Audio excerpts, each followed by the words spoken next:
I went in 2011 and it was a cold day in England and I had a cap and a jacket on and a glass and I wearing my specs and I took a couple of my friends to see Lords. Invariably we went up to the dressing room and there was a steward standing. So he's telling my friend, this is where Sourav Ganguly took his shirt off. And I look at him and he's smiling at me. He does not know me. He hasn't recognized me because he must have come new to the job. And his job was to show around visitors because Lords is a place which is a tourist spot.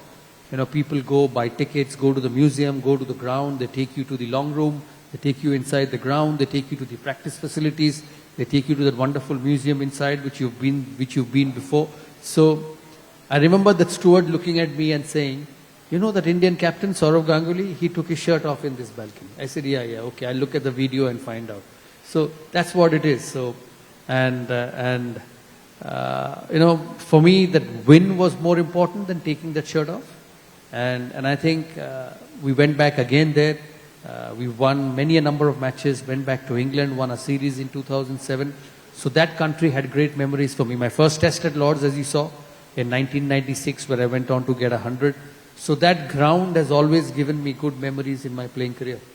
So two home grounds for you, one obviously the Eden Gardens and the other Lords.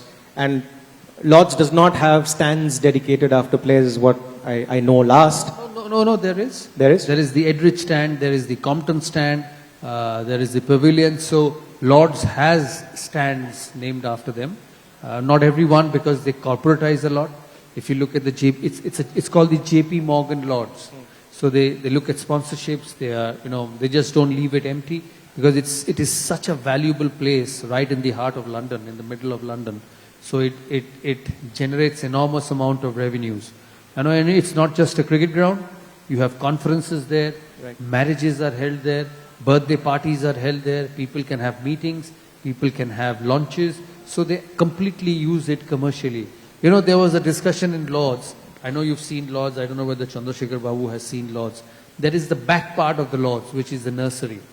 And underneath that bit, it's the metro which goes through, the London Tube. The London Tube goes underneath those nursery. So the British government has to pay Lord's Cricket Ground a charge for letting the tube go underneath that nursery. So every bit of that ground is commercialized, you know, and people want to do it because you know, sport, whether you go to Lords, whether you go to the Old Trafford, where Manchester play their football, whether you go to Manchester City, whether you go to Chelsea and watch football, they make it an event. They make it a place for people to bring their children, their families and say that this is the ground where a Ronaldo played.